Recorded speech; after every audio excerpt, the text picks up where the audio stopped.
বাংলাদেশের মুসলমান ফরিদপুরে লগমাস করতে বাধ্য হবে, তাদের বিচারের আওতায় আনতে হবে। অন্যথায় তৌহিদি জনতা দুর্বার আন্দোলনের মধ্য দিয়ে ওই দোষীদের শাস্তি নিশ্চিত করতে বাধ্য হবে। দেশের অবস্থাতেই আমি বলতে চাই, গত এই বৃহস্পতিবারের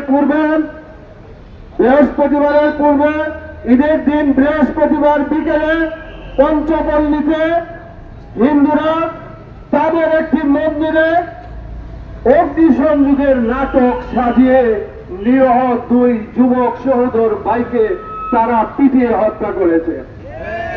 ভিডিও ফুটেজের মধ্যে আমরা দেখেছি যে এই হত্যাকাণ্ডের সাথে সরাসরি জড়িত হয়েছে ওই এলাকার চেয়ারম্যান, ওই এলাকার মেম্বার।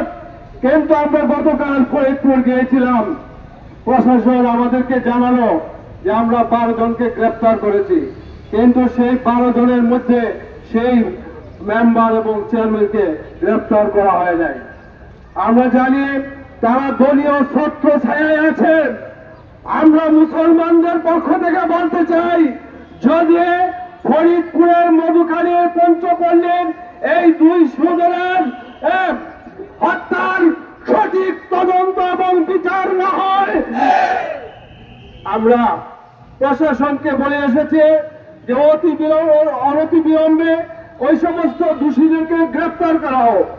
আরেকটা জিনিস আমরা লক্ষ্য করলাম যে ওইটা একটা হিন্দু অধ্যুষিত এলাকা, 2 জন মুসলিম শ্রমিক অন্য এলাকা থেকে একটি স্কুলে তারা কাজ করত, সেখানেই তারা রাত্রি যাপন করত।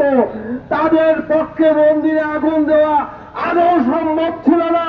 কিন্তু এইটার জন্য আমরা জানি যে যারা এখানে কাজ করে সেখান থেকে তারা রড দিতে চেয়েছিল ওই মেম্বার, তাকে যখন সেই রড দেওয়া হয় নাই, সেই জন্য সেই শ্রমিকদের উপরে ক্ষুব্ধ হয়ে একটি নাটক সাজিয়ে তাদেরকে মিথ্যা অজুহাত দিয়ে এদেরকে পিটিয়ে হত্যা করা হয়েছে। সুতরাং এইটার যদি সঠিক তদন্ত এবং বিচার না হয়, সরকারের পক্ষ থেকে এখন পর্যন্ত কোনো প্রেস নোট দিছে আমার জানা নেই।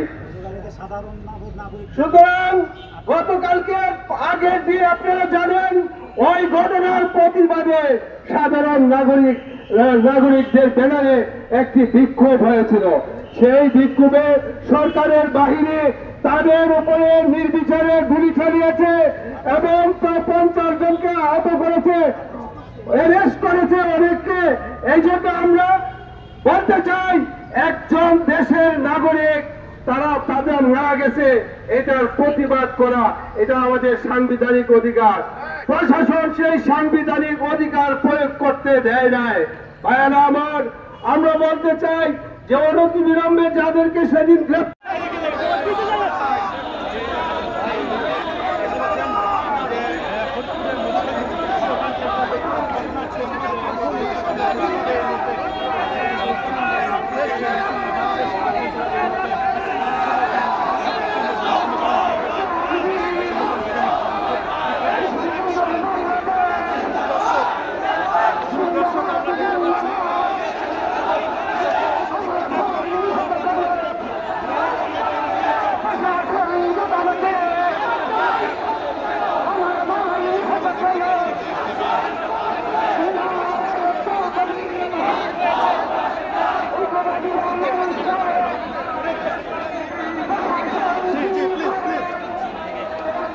Nakay na.